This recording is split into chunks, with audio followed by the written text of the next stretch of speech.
Hello everyone, my name is Dev and welcome to be learn perform. जैसे कि आप जानते हैं, इस सेशन में हम ज्योग्राफी के प्रीवियस पेपर करा रहे हैं उत्तर प्रदेश लोक सेवा आयोग के। इस सेशन में ज्योग्राफी और इन्वायरमेंट दोनों प्रीवियस प्रश्न कराए जा रहे हैं।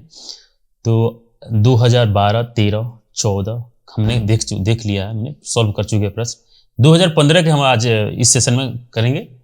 तो स्टार्ट करते हैं ज्योग्राफी के प्रश्न। हमारे पहला क्वेश्चन है हमारा, भारत के किस राज्य में गन्ने की खेती के अंतर्गत सबसे अधिक भूमि है। देखिए, कई बार ये प्रश्न पूछा जा रहा है। 2012-13 में देखा होगा आपने, जब आप ये फॉलो करेंगे किए होंगे, आपने जब लेक्चर देखा होगा या वैसे भी प्रीवियस पेपर हमने देखा होगा, जब हमने देखा होगा 12-13 के आसपास भी, या 14 में भी पूछा गया, 15 में पूछा गया, ये वगैरह गन्ने की खेती, लौह अयस्क, मैग्नीज, एल्युमिनियम वगैरह कौन सा राज्य अग्रणी है, चीनी के उत्पादन में कौन आगे है, भारत की स्थिति क्या है, चीज़ों को थोड़ा उसको ध्यान में रखना है। यहाँ से प्रश्न आते हैं और बार बार आते हैं, एक ही बात बार बार पूछता है, बस रिपीट करता है। तो देखिए, इसको सॉल्व करते हैं। भारत के किस राज्य में गन्ने की खेती के अंतर्गत सबसे अधिक भूमि है। महाराष्ट्र और उत्तर प्रदेश पर ध्यान देना है आपको, है ना। ये राज्यों को तो चलो साइड रख लो पहले ही, क्योंकि इनका तो महाराष्ट्र जो है पहले नंबर 1 पर रहता था, है ना, लेकिन अब जो है वर्तमान में उत्तर प्रदेश जो है नंबर 1 पे है। हम क्लास कब ले रहे हैं? 2022 में दिसंबर है ये। तो इस हिसाब से देखिएगा, क्योंकि करेंट का ये चीज़ें जो है ये बदलती रहती है समय के साथ। उत्पादन कहीं बढ़ गया, कहीं घट गया। अभी तो देखिए कृषि में ऐसा है कि मानसून के आधार पर हमारे यहाँ भारत में कृषि होती है। तो अब जैसे ही क्लाइमेट चेंज हो रहे हैं हर जगह, तो उसमें चेंजिंग तो आती ही रहेंगी। तो कहीं ज़्यादा हो सकता है, बढ़ सकता है, तो इस हिसाब से देखिएगा। तो उत्तर प्रदेश में जो है सबसे ज़्यादा गन्ने की खेती है। देखिए, भारत का सबसे बड़ा गन्ना उत्पादक राज्य है उत्तर प्रदेश है, ठीक है। अच्छा, और गन्ने से देखिए, गन्ने से क्या, गन्ने का उत्पादन हो रहा था, क्या बनेगा? मुख्यतः तो चीनी बनी, इसके अलावा और भी चीज़ें बनती हैं आजकल। तो मुख्यतः तो चीनी ही बनेगा। तो चीनी के बारे में हम देख लेते हैं एक बार कि देखिए, विश्व में जो है चीनी के उत्पादन करने वाला देश है ना, सबसे नंबर 1 पे आता है, ब्राजील आता है ना। तो ब्राजील को ध्यान रखें, ब्राजील जो है दुनिया का सबसे बड़ा चीनी उत्पादक राज्य। अच्छा, ठीक है, तो ब्राजील हो गया विश्व में एक। तो भारत का क्या स्टेटस है चीनी उत्पादन में? भारत का क्या स्टेटस है, तो भी देख लीजिए। भारत जो है दूसरा स्थान पे आता है चीनी उत्पादन में, है ना। और उत्पादन में तो आता ही आता है, ये उपभोग भी करने में नंबर 2 पे आता है विश्व में। कहते अब जनसंख्या ज्यादा है तो चीनी उत्पादन तो कर रहा है, तो उपभोग भी ज्यादा कर रहा है ना। अब चाइना, आप कहें कि चाइना की संख्या ज्यादा है तो वहां भी चीनी का ज्यादा उपभोग होता है। हाँ ठीक है, होता है, लेकिन भारत से कम होता है।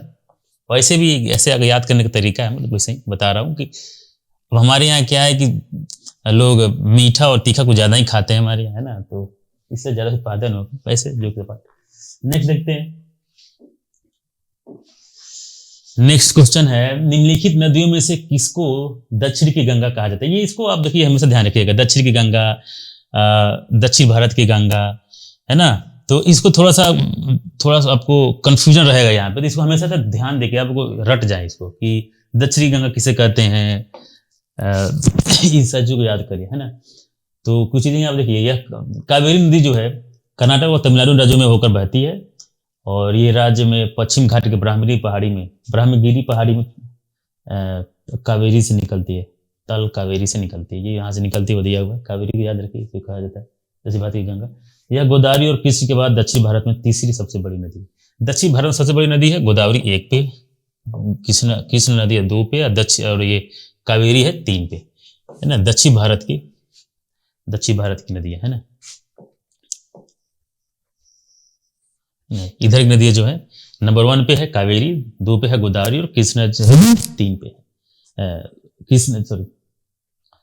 गोदावरी और कृष्ण के बाद दक्षिण भारत में ये 1 पे है गोदावरी, 2 पे है कृष्णा, और तीसरे पे है कावेरी नदी। ओके, और बंगाली खाड़ी में जाती है, मतलब गिरती है ये नदियां, ठीक है।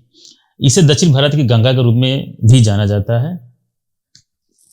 हरंगी, अमरावती, सिस्मा कुछ महत्वपूर्ण सहायक नदियां, इसके सहायक नदियां ट्रिब्यूटरी हैं। गोदावरी नदी बारे में देख लीजिए। गोदावरी नदी महाराष्ट्र के नासिक जिले में त्र्यंबकेश्वर से निकलती है। कृष्णा नदी क्या है? ये नदी आंध्र प्रदेश, महाराष्ट्र और कर्नाटक राज्यों में फैली हुई है। कृष्णा नदी महाबलेश्वर के पास पश्चिमी घाट से निकलती है। ओके, कुछ इंपॉर्टेंट बात यहाँ पे नोट में देखिए। गोदावरी को दक्षिण गंगा के रूप में जाना जाता है, दक्षिण गंगा बोला है, इसको रख लीजिए दक्षिण गंगा। कावेरी को दक्षिण भारत की गंगा, ठीक है, इसको दक्षिण गंगा कहते हैं। कावेरी नदी को दक्षिण भारत की गंगा के रूप में जाना जाता है, ठीक है। हमेशा ध्यान दीजिएगा, दक्षिण भारत की गंगा कौन? कावेरी, ठीक है। और दक्षिण गंगा, दो बातें हैं, इसी में दिक्कत हो जाता है लोगों को। दक्षिण गंगा इसमें भारत नहीं है, तो दक्षिण गंगा कहेंगे तो गोदावरी, और दक्षिण भारत की गंगा कहेंगे तो कावेरी, है ना। दक्षिण गंगा गोदावरी, दक्षिण भारत की गंगा कावेरी, ठीक है, इतना ध्यान देना है। नाउ लेट्स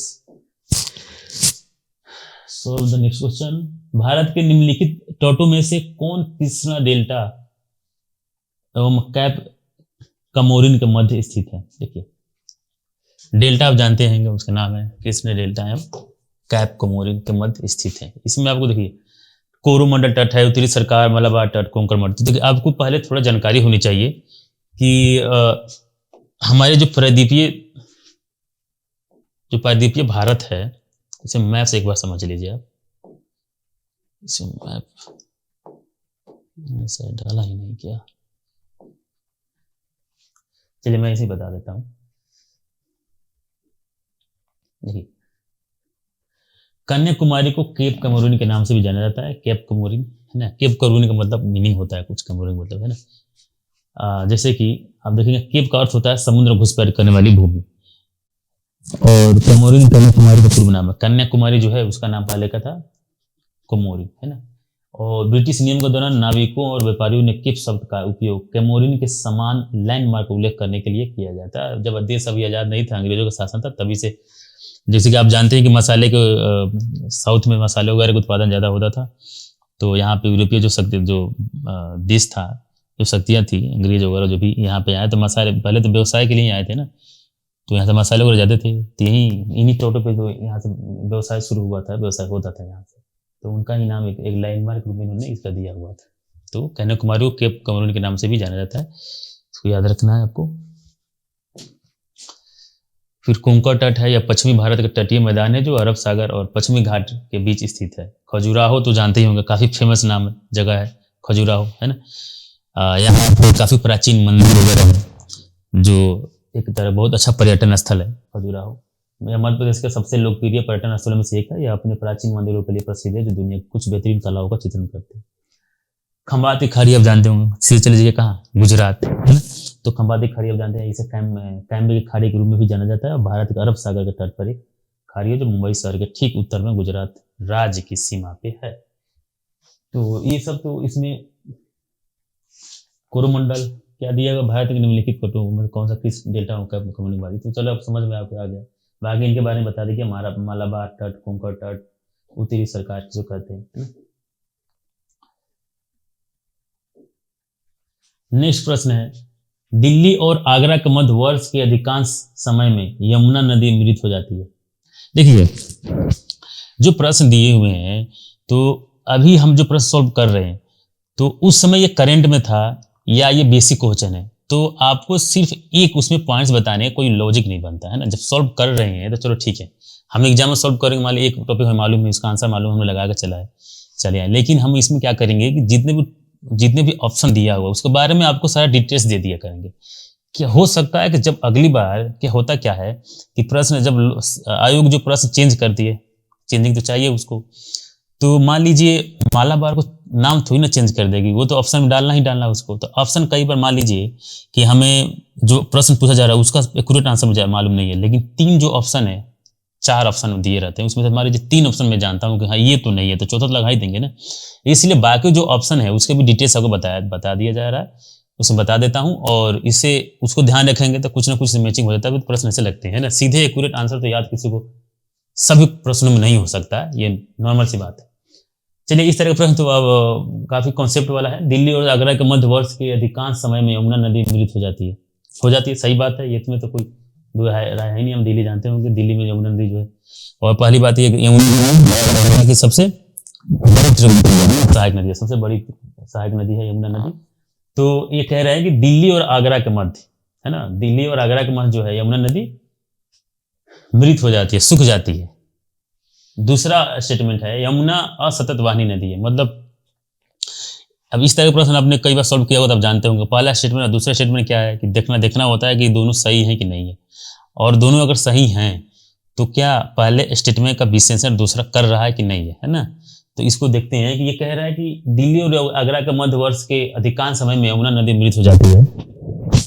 तो इसलिए हो जाती है, इसलिए हो जाती है क्योंकि यमुना असतत वाहिनी नदी है। देखिए ये तो सही बात है ना। लेकिन यमुना असतत वाहिनी नदी कैसे हो सकती है, क्योंकि ये कहाँ से निकलती है, ये जहाँ से ये एक तरह के यहाँ के वाटर जो है बर्फ से आते हैं, है ना। तो हिमालय की नदियाँ हैं, यमुना भी तो हिमालय की नदियाँ हैं। तो हिमालय की जितनी नदियाँ हैं वो हमेशा से सतत वाहिनी नदियाँ होती हैं। सतत वाहिनी कहने का मतलब है कि वो हमेशा बहती हैं। ऐसा नहीं है कि बरसात हो रही तो पानी, जैसे कि प्रायद्वीपीय नदियाँ जो हमारे यहाँ भारत में दक्षिण की नदियाँ जो हैं बारिश के दिनों में भरी रहती हैं, गर्मी के दिनों में सूख जाती है ना। तो ऐसी ये नदियाँ नहीं है, ये सतत वाहिनी नदियाँ मतलब हमेशा बहती रहती है, क्योंकि बर्फ पिघलते रहता है, उससे पानी आती रहता है। गंगा हो गया, ये हो गया, यमुना हो गया, है ना, ब्रह्मपुत्रा हो गया, हमेशा से पानी रहता ही रहता है। तो इसलिए पहला तो सही है, हम मान के चलते हैं। लेकिन ये कह रहा है कि ये इसलिए सूख जाती है क्योंकि यमुना असतत वाहिनी नदियाँ है। तो ये दूसरा तो गलत हो गया, है ना। तो इसलिए पहला जो है सही है और दूसरा गलत है। तो इसका आंसर हो गया सी। अच्छा, तो सूख क्यों जाती है भाई, है ना, क्यों सूखती है? तो मेन मुख्य कारण क्या है आप जानते होंगे अच्छे से, प्रदूषण। दिल्ली में आप जानते हैं कि सरकार कई बार की योजना बनाती है कि उसको साफ कर दे, है ना। केंद्र सरकार योजना बनाती है कि गंगा की सफाई किया जाए, पर सफाई कितनी हो रही है वो तो आप जानते हैं। बाकी यमुना के सूखने का कारण यही कारण है, मृत हो जाने का कारण एक ही कारण है, प्रदूषण। फैक्ट्रियों से इतने सारे केमिकल्स और कूड़ा निकलता है कि बर्बाद हो गया पूरा वाटर उसका। देखिए यमुना नदी का उद्गम स्थल हिमालय के हिमाच्छिद्र सुरंग, इसके बारे में देख लीजिए कहाँ से निकलती है। हिमाच्छिद्र सुरंग बंदरपुछ के निकट यमुनोत्री हिमानी से निकलती है। हिमानी क्या नाम है? यमुनोत्री हिमानी। यमुना नदी यमुनोत्री हिमानी, याद सिंपल सा याद करने के लिए, बंदरपुछ के निकट से, ठीक है। यह गंगा की सबसे बड़ी सहायक नदी है, बता दिया। इसकी कुल लंबाई 13,384 किलोमीटर और बेसिन क्षेत्र समथिंग कितना, इसको याद रखने की आवश्यकता नहीं है आपको। ये डेटा कोई अंदाजा रखाइए, रखिए बस। यह तब हो कि दिल्ली और आगरा के मध्य वर्ष के अधिकांश समय में मृत हो जाने के कारण है प्रदूषण, ठीक है, ये बता दिया गया। नेक्स्ट देखते हैं, निम्नलिखित में से कौन भारत में ज्वालामुखी द्वीप है? देखिए ज्वालामुखी आपको बताया हुआ क्या होता है, किस अर्थ क्रस्ट पे कहीं भी, है ना, वैसा क्षेत्र जहां पे यहाँ मैग्मा चैम्बर होता है। पिछले लेक्चर में आपको बताया गया, आप अच्छे से उसको समझिए। देखिए यहाँ पे क्या होता है, ये क्रस्ट है, यहाँ पे ये मेंटल है और इसके नीचे कोर है। तो इन क्षेत्रों में क्या होता है, मैग्मा जमा होता है ना, मैग्मा। अब ये मैग्मा को क्या कहते हैं, मैग्मा चैम्बर, यही है चैम्बर, मैग्मा चैम्बर है।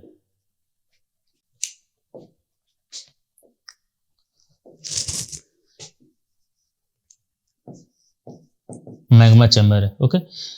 मैग्मा चैम्बर से जहां भी जैसे प्लेट टेक्टोनिक के कारण कई बार जो ऊपर के प्लेट्स हैं, है ना, अर्थ के ऊपर प्लेट्स जो है वो मूव करते रहते हैं। आप जानते हैं प्लेट टेक्टोनिक से जो भी पढ़े होंगे या हमारे अपने लेक्चर में आपने पढ़ेंगे कि उसमें जो प्लेट टेक्टोनिक्स के क्रिया में क्या होता है, प्लेट्स जो है मूव करते रहते हैं एक तरह अलग अलग डायरेक्शन में। तो ये प्लेट जो डायरेक्शन में मूव कर रहे होते हैं ना, तो मान लीजिए एक प्लेट इधर हो गया या इधर हो गया, तो इधर स्पेस हो गया, है ना। एक देखा जाए तो यहाँ पे मतलब यहाँ पे जो क्रस्ट है कमजोर पड़ा, तो यहाँ से जो मैग्मा है बाहर तरफ निकलने के लिए एक फोर्स के साथ बाहर निकलता है। तो जब फोर्स के साथ बाहर निकलेगा तो यहाँ पे जो यहाँ मैग्मा है जो लिक्विड है वो बाहर निकलता है यहाँ से, है ना। यही होता है, यही आपका ज्वालामुखी है, वोल्केनो कहते हैं। तो ये कह रहा है कि निम्नलिखित में से कौन भारत में ज्वालामुखी द्वीप है? ये तो आप जानते होंगे, काफी कई बार पूछा जाता है ना, कि एक तो सक्रिय भी है ये जो अभी आंसर आप जानते होंगे आप। लिटिल अंडमान नहीं हो सकता, लिटिल निकोबार न्यूज में रहा ही नहीं, ग्रेट निकोबार भी न्यूज में नहीं रहा। पिछले 10 साल के अंदर में आपने देखा होगा कि एक ही ज्वालामुखी के बारे में ज्यादा न्यूज में रहता है। कभी कभी जब ये होता है, यूपीएससी में पूछा भी प्रश्न है, उत्तर प्रदेश में भी पूछा हुआ प्रश्न पहले का है ना। तो पूछा जाता है इसी को बार बार, पूरे भारत में जितने भी राज्य के एग्जाम है उसमें पूछे जाते हैं। जैसे कौन सा बैरन द्वीप है, निकोबार है ना, अंडमान निकोबार में एक बैरन द्वीप है, वहीं पे जो है ये ज्वालामुखी है। बैरन द्वीप अंडमान सागर में स्थित एक द्वीप है। यह भारतीय उपमहाद्वीप में एकमात्र पारमाणविक सक्रिय ज्वालामुखी है। पहला विस्फोट 1787 में हुआ था, 1787 में हुआ था। तब से ज्वालामुखी 10 से अधिक बार फूट चुका है। सबसे हालिया विस्फोट नवंबर 2022 में हुआ था, को बताया गया है ना। 2020 में हुआ था, तभी तो प्रश्न आ गए थे एग्जाम में। उससे पहले भी हुआ था, तो इसलिए 2016 में उत्तर प्रदेश ने पूछा, उत्तर प्रदेश आयोग ने पूछा होगा सर। नेक्स्ट है, भारत में आधे से अधिक सोयाबीन का उत्पादन प्राप्त होता है, 50% से ज्यादा। मतलब देखिए यहाँ पर राज्य दिए हुए हैं, कौन सा राज्य का कंट्रीब्यूशन जो है भारत में सोयाबीन जितना भी उत्पादित होता है उसमें 50% से ज्यादा योगदान है ना, ये कह रहा है। तो देखिए इस तरह प्रश्न में जो है आपको एक सिलसिला याद करो, कई बार पहला पूछ लेगा, कभी दूसरा पूछ लेगा, कई बार क्या कहता है कि राज्यों का नाम दे देगा ऑप्शन में, उसमें कहेगा कि आप नंबर 1 पे कौन है, नंबर 2 पे कौन है, नंबर 3 पे कौन है, नंबर 4 पे कौन है, और इसको A B C D ऐसे करके लगा है ना। ये तो सिंपल ही है, किसी को एक अगर याद है तो लगा सकता है, लेकिन इसमें ऐसा कर दे तो आपको ये सब पूरा थोड़ा सीरीज में याद होना चाहिए। तो इसको आप याद कर लें और रट लें, क्योंकि रटना ही है, दूसरा कोई उपाय तो है नहीं। तो देखिए इसमें थोड़ा चीजें हैं, आप इसको पहले पे आपको आ जाएगा मध्य प्रदेश याद कर लीजिए, दूसरे महाराष्ट्र, तीसरे पे है राजस्थान, है ना, इसको याद कर लीजिए। जैसे मध्य प्रदेश का सोयाबीन उत्पादन में 50-45%, सबसे ज्यादा मध्य प्रदेश का 45%, जबकि महाराष्ट्र का 40% है ना। थोड़ा बहुत अंतर है महाराष्ट्र और मध्य प्रदेश और महाराष्ट्र में। अभी 2022 है, इसमें हम पढ़ रहे हैं, हो सकता है इसमें डेटा में फिर चेंजिंग आ सकता है ना। तो क्योंकि 40% और 45% कोई खास डिफरेंस नहीं है मध्य प्रदेश महाराष्ट्र में, हो सकता है महाराष्ट्र आगे हो जाए, कभी हो सकता है मध्य प्रदेश आगे हो जाए, अभी तो है ही। देखते हैं नेक्स्ट क्वेश्चन क्या है, श्वेत क्रांति संबंधित है। देखिए श्वेत क्रांति हमने पढ़ा होगा कई बार, ये तो बहुत आसान है। पीली क्रांति, श्वेत क्रांति, है ना, हरित क्रांति, ये सब आपने जब 5 ईयर प्लान्स पढ़ेंगे ना, इकोनॉमिक्स में भी है, ज्योग्राफी में भी है ना, यहाँ हर जगह आप देखेंगे मन ज्योग्राफी या इकोनॉमिक्स जब पढ़ेंगे। जब पंचवर्षीय योजना की बात हम कर रहे हैं, पंचवर्षीय योजना जब आप पढ़ेंगे 1951 से स्टार्ट होता है प्रथम पंचवर्षीय योजना, और उसके बाद ये स्टार्ट हो जाता है। तो 1965 के आसपास जब देश में, आप इसी टाइम में आप अमूल के बारे में पढ़ेंगे कि देश में जो है डेयरी का शुरुआत हुआ था। अमूल जो अभी दूध, अब अमूल का दूध खाते होंगे और पनीर वगैरह लेते होंगे, और इसके बहुत सारे प्रोडक्ट्स हैं, तो ये सब यूज करते होंगे, अब खाते होंगे। तो उसी से संबंधित है। देखिए श्वेत क्रांति संबंधित है, अंडा से तो है नहीं, दूध से है नहीं, है ना, तो दूध से है, गेहूं से भी नहीं है, मछली से भी नहीं है ना। श्वेत क्रांति दूध होता है सफेद, तो दूध से है ना, इधर ध्यान रखिए। इसके अलावा और भी जो क्रांतियां वगैरह होती हैं उसको भी थोड़ा सा आपको बताने की कोशिश करता हूं मैं। भारत में श्वेत क्रांति अमूल की स्थापना से संबंधित है। 1965 के आसपास, 70 के दशक में इसकी शुरुआत हुई है। अमूल भारत में एक डेयरी सहकारी समिति है जो गुजरात का आनंदवन में स्थित है। ये डेयरी जो पहले वहीं पे उसका है। श्वेत क्रांति के माध्यम से अमूल ने भारत को दूध और दूध उत्पादों को दुनिया का सबसे बड़ा उत्पादक बना दिया। भारत को दूध उत्पादन में आत्मनिर्भर बनाने के लिए श्वेत क्रांति की शुरुआत की गई थी। ठीक है, इसके अलावा आप देख लीजिए डॉक्टर वर्गीज कुरियन का नाम हमेशा आता है, आप इकोनॉमिक्स भी पढ़ेंगे और यहाँ भी दिखेगा आपका नाम। डॉक्टर वर्गीज कुरियन जो थे, इन्होंने ही मतलब इन्होंने शुरुआत किया था देश में के अंदर भारत को, और वो जो अमूल है, जो अमूल कंपनी का भी शुरुआत इन्होंने किया था, डॉक्टर वर्गीज कुरियन। भारत को दूध उत्पादन में आत्मनिर्भर बनाने के लिए श्वेत क्रांति की शुरुआत की गई थी। भारत में श्वेत क्रांति के पीछे डॉक्टर वर्गीज कुरियन थे। वर्गीज कुरियन को milk man of the India प्रश्न हो सकता है पूछा जाए, अब तो ऐसा पूछा नहीं जाता है, सिंपल प्रश्न, फिर भी थोड़ा ध्यान देंगे कि मिल्क मैन ऑफ इंडिया किसे कहते हैं, तो वो डॉक्टर वर्गीज कुरियन को। ऑपरेशन फ्लड श्वेत क्रांति का कोड नाम है, ऑपरेशन फ्लड नाम था मेन इसका। श्वेत क्रांति इसी के अंदर ऑपरेशन फ्लड शुरू हुआ था, मतलब ऑपरेशन फ्लड शुरू हुआ जैसे नाम दिया गया। जैसे कि उस समय जब देश के अंदर में क्या है कि पंचवर्षीय योजना शुरू हो गई थी, आप जानते होंगे, पढ़े होंगे, पंचवर्षीय योजना के अंतर्गत में जो है सरकार ने कृषि को ज़्यादा प्राथमिकता दिया। फिर सेकेंड में सरकार ने इंडस्ट्री वगैरह को शुरुआत मतलब ज़्यादा वैल्यू दिया, है ना। उसके बाद धीरे धीरे जब योजना जब सुधार होती गई देश के अंदर में, तो फिर दूध वगैरह के उत्पादन में सरकार ने शुरुआत की, तो मवेशी वगैरह का से दूध वगैरह कलेक्ट करके, और ये डेयरी वगैरह का इस्तेमाल डेयरी में, मतलब जैसे कि लोग जब मवेशी पालना सिर्फ घरेलू उपयोग के लिए करते थे, है ना, और अपने गांव में मान लीजिए दूध उत्पादन हुआ, गांव में एक दूसरे को दे रहे हैं, पी रहे हैं, बेच रहे हैं, जो भी।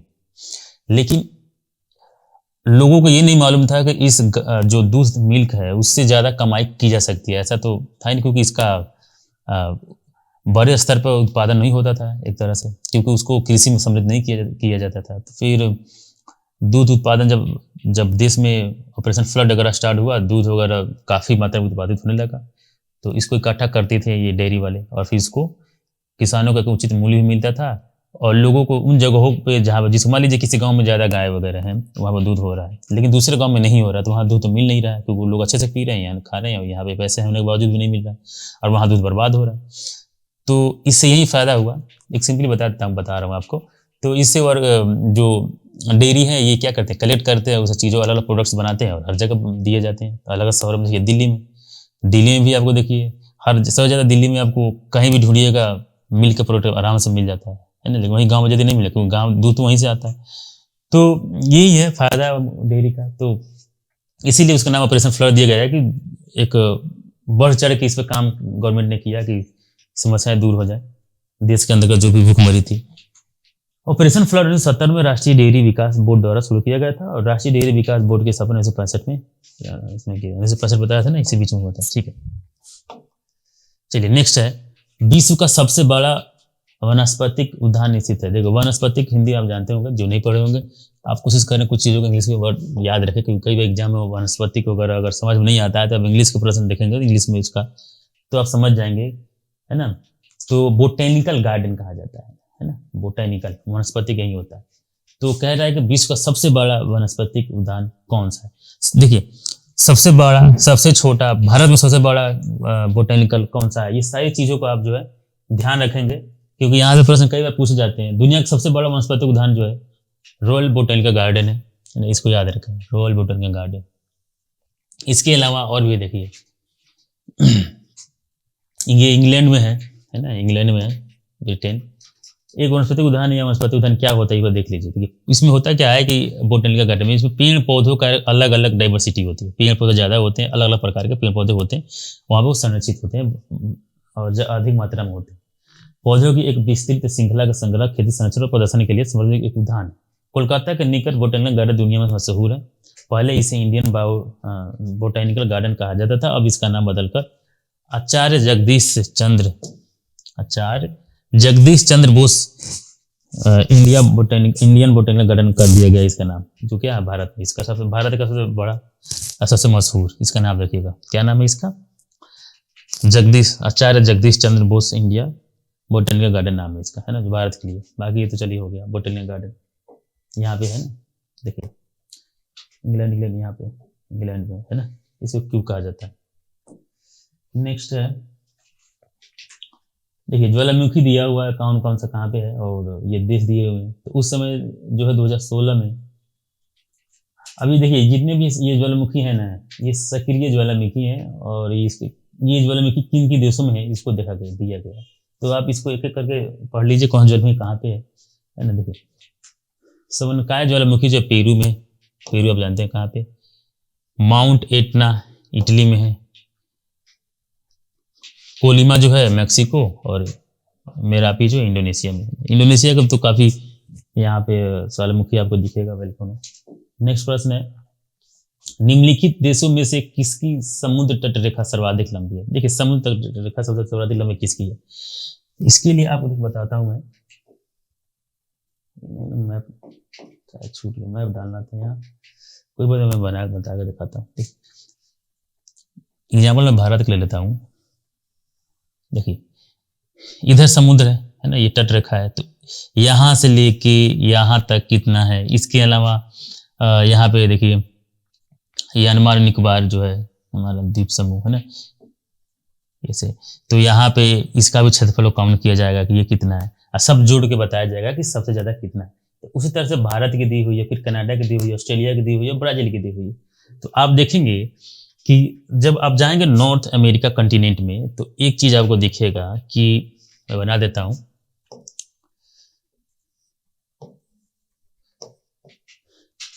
ये है कनाडा, है ना। यहाँ देखेंगे छोटा छोटा बहुत सारा जो है आइलैंड्स हैं कनाडा के पास, बहुत सारे आइलैंड्स हैं, है ना। अब आगे ये कनाडा है ना, ये यूएसए है, यहाँ मैक्सिको है। देखिए तो ये कनाडा के ऊपर बहुत सारे, इसके पास बहुत सारे आइलैंड है इसके क्षेत्र में। तो आइलैंड होने का कारण क्या होता है कि जब इसके चारों तरफ से, जब इसका तटीय क्षेत्र को, है ना, जब आप इसका क्षेत्रफल निकालेंगे, तटीय क्षेत्रों को ऐड करेंगे पूरी तरह से, इसलिए सबसे ज्यादा इसका पूरे विश्व में सबसे ज्यादा इसका ही हो जाता है तटीय क्षेत्र, है ना। कनाडा का क्षेत्रफल भी ठीक ठाक है, लेकिन इतना भी नहीं है कि इतना ज्यादा हो जाए, क्योंकि ऑस्ट्रेलिया भी तो है, इसका सबसे ज्यादा क्षेत्रफल है। और उससे ज्यादा बड़ा देश कौन सा, एशिया, माफ करिए, रूस है ना, रसिया है। तो रसिया का क्षेत्रफल सबसे ज्यादा है, लेकिन उसके पास आइलैंड्स उतने नहीं हैं, लेकिन उतने आइलैंड्स कैसे होंगे, ऊपर तो पोल ध्रुवीय देश है। तो आइलैंड सबसे ज्यादा यहाँ पे, मतलब ये भी ध्रुवीय देश है, लेकिन इसके पास आइलैंड ज्यादा है, उसके पास आइलैंड उतने नहीं है। तो आइलैंड ज्यादा होने के कारण जो है ना, इसके पास ज्यादा क्षेत्रफल है। ये प्रश्न पूछा गया है इसी में, इसमें पहले ही पूछा गया, दोबारा से देखिए पूछता है, बार बार ये बात पूछता है। तो आप हमेशा याद रखिए, कनाडा जो है ना, कनाडा जो है, इसकी जो है तटीय रेखा सर्वाधिक है। क्यों सर्वाधिक है? क्योंकि इस पे आइलैंड्स वगैरह ज्यादा है। बाकी इसमें है सबसे बड़ी तटीय रेखा कनाडा में है, तो बाकी जो बताया हूँ यही सारी चीजें इसमें है।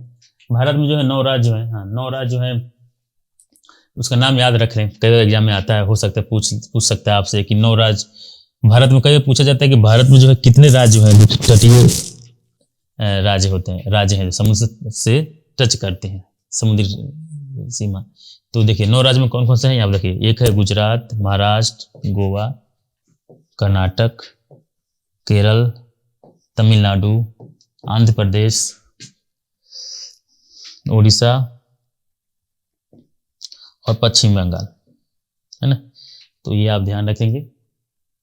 नेक्स्ट क्वेश्चन है, निम्नलिखित युगों में से कौन सुमेलित नहीं है? देखिए झील दिया हुआ है, लेक है ना, और यहाँ पे क्षेत्र दिया हुआ है, ये लेक है, यहाँ पे जो है कंट्री दिया हुआ है ना।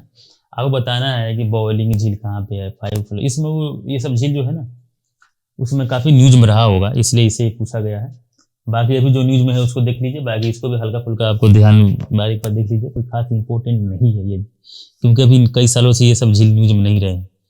और जो झील वगैरह न्यूज में, जैसे कि अभी न्यूज में रहा है, अरल सागर न्यूज में रहता है ना। तो ये सारी चीज़ों को ध्यान देना है, करंट से जुड़ेंगे। तो बाकी उन चीज़ों को नहीं पढ़ना है जो हमें हमारे लिए इंपॉर्टेंट नहीं है, क्योंकि बहुत सारी चीज़ें हो जाएंगी पढ़ने के लिए। तो देखिए 5 फ्लावर लेक देख लीजिए क्या होता है। चीन में स्थित यह झील दुनिया के सबसे खूबसूरत झीलों में शामिल है। ये झील दक्षिण पश्चिमी चीन के जुझाओगो घाटी में स्थित है। चाइनीज नाम है, ये अजीब है। तो ये है 5 फ्लावर चीन, कहाँ पे? चीन में है। नेक्स्ट है निम्नलिखित में से, अच्छा ये आपको शायद समझ में आएगा। देखिए 5 फ्लावर झील जो है कैरिबियन से कौन सुमेलित नहीं है? देखिए ये बायलोंग झील जो है डोमिनिका में है, रेड लैगून है वो भी बोलिविया में है, और ग्रेट स्लेव झील जो है कनाडा में। कनाडा में आप देखेंगे, जब मैप देखेंगे ना, तो इसमें ग्रेट करके बहुत सारे झील है, 5 झील होंगे, है ना। तो उसको देखेंगे, ग्रेट स्लेव झील है, बाकी ये गलत है। तो ये कहाँ पे है? ये चाइना में है, मंगोलिया में ना होकर चाइना में, ठीक है। नेक्स्ट प्रश्न देखते हैं, निम्नलिखित में से कौन विश्व का सबसे ऊंचा ज्वालामुखी पर्वत है? सबसे ऊंचा ज्वालामुखी पर्वत है, ये सभी देखिए, सभी पर्वत है। अब इसमें देखना है कौन सबसे ऊंचा ज्वालामुखी पर्वत है। तो कोटोपैक्सी विश्व के सबसे ऊंचे ज्वालामुखी पर्वतों में से एक है। अंतिम बार इसमें युद्धकार मतलब सक्रिय हुआ था 1942, तब से भी इसका सक्रिय नहीं हुआ है। कोटोपैक्सी एंडीज पर्वत में एक सक्रिय ज्वालामुखी है जो दक्षिण अमेरिका में लाटाकुंगा शहर के, इक्वाडोर शहर के 33 किलोमीटर उत्तर पूर्व में कोटोपैक्सी प्रांत के लाटाकुंगा कैंटन में स्थित है, ठीक है। कोटोपैक्सी जो है, ये जो है आपका यहाँ पे ये डी, माउंट कोटोपैक्सी जो है सबसे विश्व का सबसे ऊंचा ज्वालामुखी पर्वत है। ओके, नेक्स्ट देखते हैं, निम्नलिखित में से किसको पर्ल ऑफ साइबेरिया है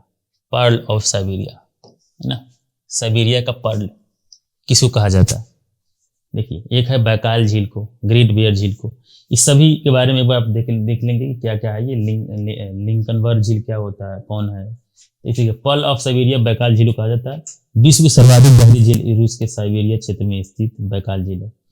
ये कहाँ पे बैकाल झील, सबसे विश्व में सबसे अगर गहरा झील कौन सा है तो यही है, इसको पर्ल ऑफ साइबेरिया कहा जाता है। और ये कहाँ पे है तो साइबेरिया, ये रूस में है, रसिया में है ये, और सबसे गहरी झील है विश्व की।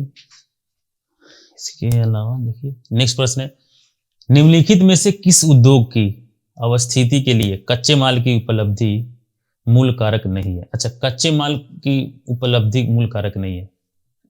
देखिए लोहा तथा इस्पात के लिए कच्चा माल चाहिए कि नहीं चाहिए, शर्करा के लिए कच्चा माल चाहिए कि नहीं, इलेक्ट्रॉनिक्स के लिए, सीमेंट के लिए, ये कह रहा है कि इस कारक नहीं है, मूल कारक नहीं। देखिए इसमें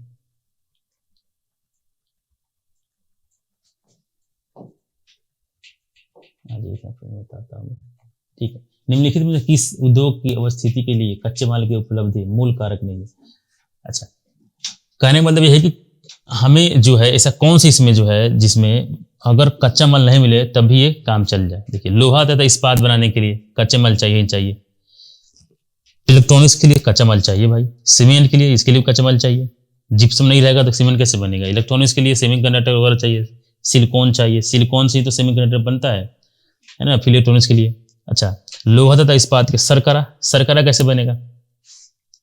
सरकरा जो है देखा जाए तो सरकरा के लिए भी जो बनाने के लिए हमें गन्ना वगैरह की आवश्यकता होता है, ठीक है। तो सरकरा, लोहा तथा इस्पात जो है, लोहा इस्पात के लिए कोई कच्चे माल का आवश्यकता नहीं, क्योंकि लोहा तक कुछ ऐसे ही मिलता है खेत में।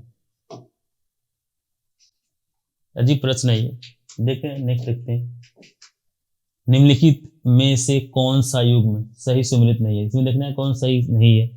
देखिए यहाँ पे जो है ना, ये एक तरह से क्षेत्र दिया हुआ है कि अलग अलग फेमस जगह है, जब उस समय 2016 में फेमस था, तो अभी भी है ये। तो इन क्षेत्रों के बारे, ये क्षेत्रों का नाम दिया हुआ है और आपको देखना है कि किस देश में है ये, किन देश में है ना। तो इन क्षेत्रों के बारे में एक एक करके देख लेते हैं कि डोला, देखिए ये डोला द लार्जेस्ट सिटी है कैमरून का है, इससे economic capital, it is also the capital of Cameroon littoral region. Cameroon का जो है कौन से में सम्मिलित नहीं है, बाकी देखिए ये सही है, सम्मिलित है, रोम में, फ्रांस में ये है, और ये बंगम में। ये कहाँ पे है, कैमरून में है, रूस में नहीं है, कैमरून में है ना, तो कैमरून में है ये। नेक्स्ट देखते हैं, नेक्स्ट प्रश्न है हमारा, निम्नलिखित देशों में से कौन सा बक्साइट का सर्वाधिक उत्पादक है। बक्साइट सबसे ज्यादा कहाँ पे है, सीधे लगा कहाँ पे, ऑस्ट्रेलिया में है ना। नेक्स्ट, ऑस्ट्रेलिया विश्व का सबसे बड़ा बक्साइट उत्पादक है। चीन बक्साइट का दूसरा सबसे बड़ा उत्पादक है। ऑस्ट्रेलिया किस पे, एक पे है, चीन जो है 2 पे है। यहाँ पे आप लगा मार्क कर लीजिए, एक पे तो ऑस्ट्रेलिया है ही और इसमें चीन ऑप्शन है ही नहीं, कोई बात नहीं। ऑस्ट्रेलिया जो है 1 पे है, चीन जो है 2 पे है। और बक्साइट एक चट्टान होती है, चट्टान आप जानते हैं, एक होता है इग्नियस चट्टान होता है, चट्टान होती है, फिर बक्साइट चट्टानी और सारी चट्टानी होती है ना, 3 प्रकार की चट्टानी होती है। और मेटामॉर्फिक होता है, इग्नियस होता है, सब चट्टानें होती है। इसके बारे में जब एनसीईआरटी किताब पढ़ेंगे या और भी ज्योग्राफी फंडामेंटल चीज़ें पढ़ेंगे तो आप वहाँ पे देखिए। उड़ीसा भारत का सबसे बड़ा बॉक्साइट उत्पादक। अब भारत में जो है बॉक्साइट क्या है, तो उड़ीसा जो है, उड़ीसा में सबसे ज्यादा बॉक्साइट होता है भारत का जो राज्य है। नेक्स्ट देखते हैं, नेक्स्ट प्रश्न हमारा, निम्नलिखित में से किसको प्रातःकालीन शांत स्थल कहा जाता है। देखिए प्रातःकालीन, प्रातः मतलब सुबह सुबह में, मतलब ऐसा कौन सा देश है, कौन सा क्षेत्र है जहाँ पे मॉर्निंग में सबसे शांत होता है, शांत माहौल होता है ना। तो ये कह रहे हैं कि मध्यकालीन शांत स्थल कहा जाता है, प्रातः मध्यकालीन शांत स्थल कहा जाता है ना। तो अलग अलग देश दिया हुआ है, देखिए फिलीपींस को, जापान को, ताइवान को, कोरिया को, है ना। देखिए दक्षिण कोरिया जो है, कोरिया भी यहाँ पे इनको नहीं, ये दक्षिण कोरिया और उत्तर कोरिया 2 हो सकते हैं, तो यहाँ पे ये दक्षिण कोरिया है। अगर सिर्फ कोरिया दिया हो तो दक्षिण कोरिया मान लीजिए। दक्षिण कोरिया जो है इसको कहा जाता है मॉर्निंग कैलम की भूमि कहते हैं, हिंदी में वही कहते हैं। दक्षिण कोरिया को मॉर्निंग कैलम कहा जाता है। सुरम में ऊंचे पहाड़ों और साफ पानी की मंत्रमुग्ध कर देने वाली प्राकृतिक सुंदरता और विशेष रूप से सुबह के समय इसकी शानदार शांति के कारण यह शीर्षक सबसे उपयुक्त है। सियोल दक्षिण कोरिया की राजधानी भी है। दक्षिण कोरिया की राजधानी सियोल है। विश्व में यूरेनियम का बृहत्तम भंडार पाया जाता है। भंडार पूछ रहा है ना। विश्व में सबसे ज्यादा भंडार यूरेनियम का कहाँ पे है? देखिए ऑप्शन में क्या क्या है। एक तो ऑस्ट्रेलिया है, ब्राजील में, कनाडा में, दक्षिण अफ्रीका में। ये भी अब आपको पिछले लेक्चर में बताया गया है ना। जब पिछला प्रीवियस ईयर हम करा रहे थे तो उसमें हमने देखा था कि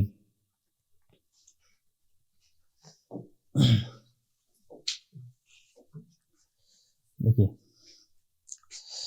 ब्राजील में, कनाडा में, दक्षिण अफ्रीका में, ठीक है। यहाँ पे देखिए सबसे ज़्यादा भंडार जो है ये है आपका ऑस्ट्रेलिया में। ओके, और ठीक है, तो मिलते हैं नेक्स्ट सेशन में। आज के लिए इतना ही। Thank you.